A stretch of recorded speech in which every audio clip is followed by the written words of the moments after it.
ঢিঙৰ আঠগাঁও সাৰ্বজনীন শিৱ মন্দিৰ বৈৰাগী থানত তোৰণৰ শুভ উদ্বোধন। বিশিষ্ট সমাজকৰ্মী কৃতি শিক্ষক প্ৰয়াত চন্দ্ৰকান্ত কলিতাদেৱৰ সুযোগ্য পত্নী প্ৰয়াত শিক্ষয়িত্ৰী মনোৰমা ভূঞাৰ শৰণত আজি আঠগাঁও সাৰ্বজনীন বৈৰাগী মন্দিৰৰ মূল তোৰণৰ শুভ উদ্বোধনী কৰা হয়। শুভ উদ্বোধনী অনুষ্ঠানটোত উপস্থিত থাকে নগাঁৱৰ খুটিকটীয়া সত্ৰাধিকাৰ হেমকান্ত মহন্তদেৱ। সম্পূৰ্ণ ধৰ্মীয় মাংগলিক অনুষ্ঠানৰ জৰিয়তে অনুষ্ঠিত হোৱা মূল তোৰণ ভাগৰ উন্মোচনী অনুষ্ঠানত ঢিং অঞ্চলৰ আঠগাঁৱৰ প্ৰায় শতাধিক স্থানীয় ৰাইজৰ উপস্থিতিত এই তোৰণ ভাগ উন্মোচন কৰা হয়। আজি এই বিশেষ অনুষ্ঠান ভাগত প্ৰয়াত মনোৰমা ভূঞাৰ পুত্ৰ তথা তোৰণৰ দাতা পংকজ কলিতা, শিৱ মন্দিৰ থান পৰিচালনা সমিতিৰ সভাপতি সম্পাদক ক্ৰমে মনীন্দ্ৰ ভাগৱতী আৰু মহেন্দ্ৰ কলিতাৰ লগতে গাঁও প্ৰধান মুকুল কলিতা, শিল্পী উৎপল কলিতা, শিক্ষক যুৱত কলিতাৰ লগতে অঞ্চলৰ গণ্যমান্য ব্যক্তিসকল উপস্থিত থাকে। News desk report, Nagaon live, Assam 24। নমস্কাৰ মহাশয়, আপুনি নিশ্চয় আপোনাৰ মৰমৰ শিশুটিৰ শৈক্ষিক ভৱিষ্যতৰ কথা চিন্তা কৰিছে। আপোনাৰ চিন্তাক বাস্তৱ ৰূপ দিবলৈ আমাৰ দেশৰ সৰ্বোৎকৃষ্ট আৰু বিশ্বাসযোগ্য প্ৰতিষ্ঠান টাটাই লৈ আহিছে আন্তঃৰাষ্ট্ৰীয় মানসম্পন্ন ৰাষ্ট্ৰীয় পৰ্যায়ৰ পাঠ্যক্ৰম।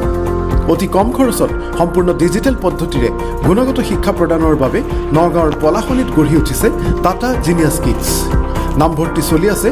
অধিক তথ্যৰ বাবে যোগাযোগ কৰক 8638686660।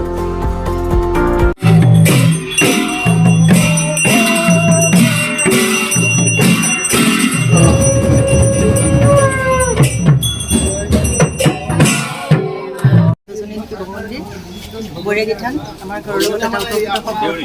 দেউতাক জনাৰ পৰাই আমি দেখি আহিছোঁ আৰু ইয়াতে আমি তোৰণ ভাগ দিবলৈ পাই খুব আনন্দিত হৈছোঁ, কাৰণ অঞ্চলটোৰ কাৰণে এটা গৌৰৱৰ কথা, আমাৰ নিজ ঘৰখনৰ কাৰণে এটা গৌৰৱৰ কথা।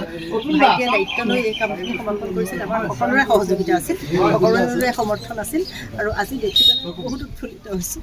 ধন্যবাদ।